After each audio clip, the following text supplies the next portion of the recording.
So today I want to do a first test of this new axe. It's made by Schrade. It's the SCAXE7. As you can see, it's a pretty long two-handed version. So first of all, the handling without gloves. As you can see, it is round. I unscrewed the end cap because it has a ferro rod in there and that could break when using it. So you can also see it has paracord wrap there. So let's see how it goes.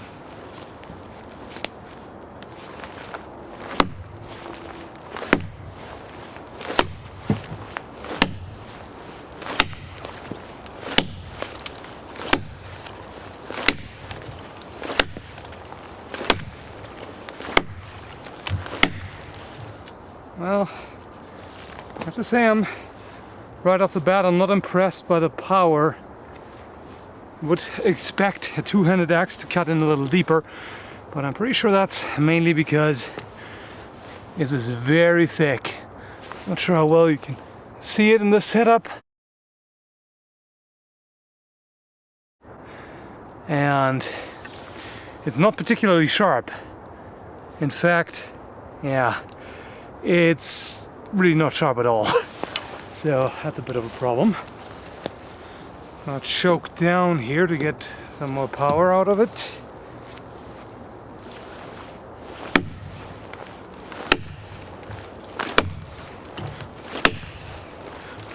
That's a lot better.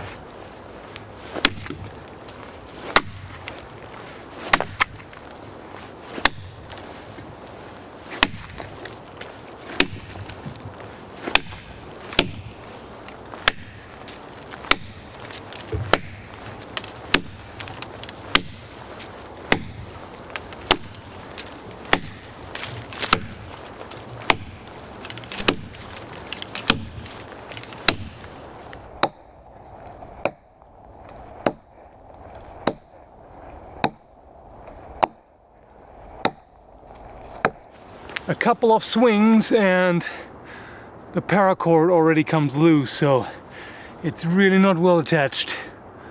I may have to just take that off eventually.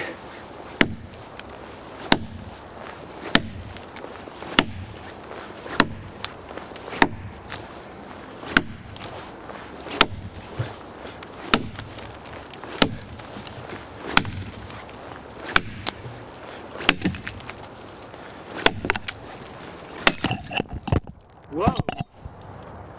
Holy shit! Wow!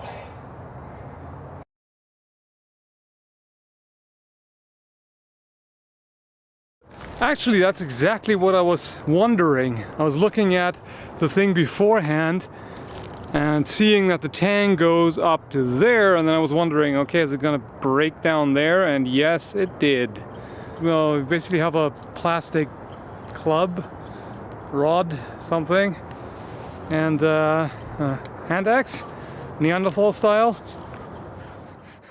Alright, so as stated in the beginning of the video, this is a pre-production sample. I was told that there are currently only 3 samples of this axe. Well, make that 2, I guess. And it's not out on the market yet.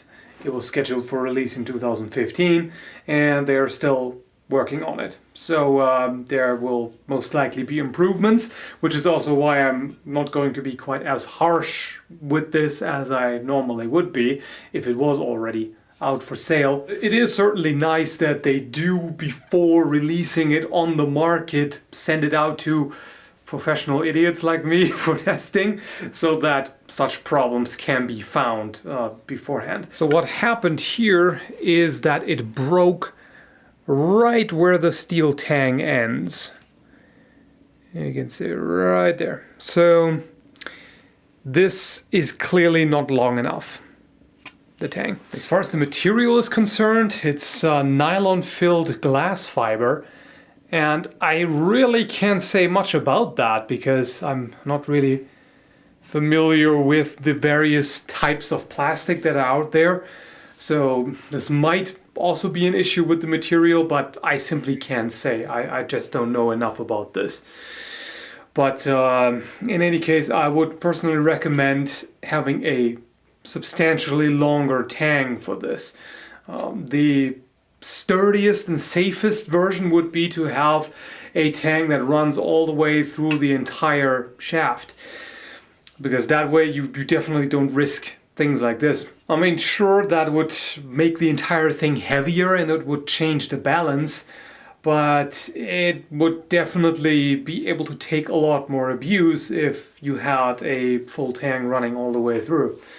Otherwise, I'd suggest having it, I'd say at least up to about here, so that basically the second hand is, you know, mostly gripping the tang as well. When choking down on it further to get more power, that's of course a lot more impact. So yeah, basically I'd suggest to make it as long as possible. As far as the shape of the axe head is concerned, it is slightly curved. Hopefully you can see the inward curvature there. And that's a good feature as far as I can tell, because it is a noticeable difference when you're cutting like this and it's curved in the opposite direction basically of the direction of the swing. That definitely helps it bite into the wood, so it's less likely to glance off. However, if you're not paying attention and you're actually striking with the other side, then that's much more likely to glance off. So pro and con. If you remember to use that and pay attention to how you're holding it, that works quite well. If you forget about it, that may actually turn out dangerous. But yeah, and one thing that I personally am not really a fan of is the relatively thick convex grind. I mean, that's of course good for splitting, but if you want a, you know, more general purpose outdoor / survival axe, I think it would be a bit better to have it slightly thinner and maybe have more of a either straight grind or convex and then behind that a hollow grind. That would definitely help with the penetration when you're chopping into a log, as opposed to just having one standing and trying to split that. It would give it more versatility in my opinion. But then again, I'm not an expert on tool axes. I could tell you more about fighting axes, which this of course isn't. And finally, one last remark about the handle. Personally, I don't really like that it's round. I think it makes things a bit more difficult than they need to be, because if it were either a rounded rectangular or oval, it would be a lot easier to feel where the edge is. And of course, it's not as important when you're chopping wood as it would be with a fighting axe, but it still helps to get the edge alignment right so you chop deeper into the wood. So yeah, that's my ideas for now. You can probably expect to see a changed final version when it comes out in 2015. So yeah, we'll see how it turns out. For now, thanks for watching.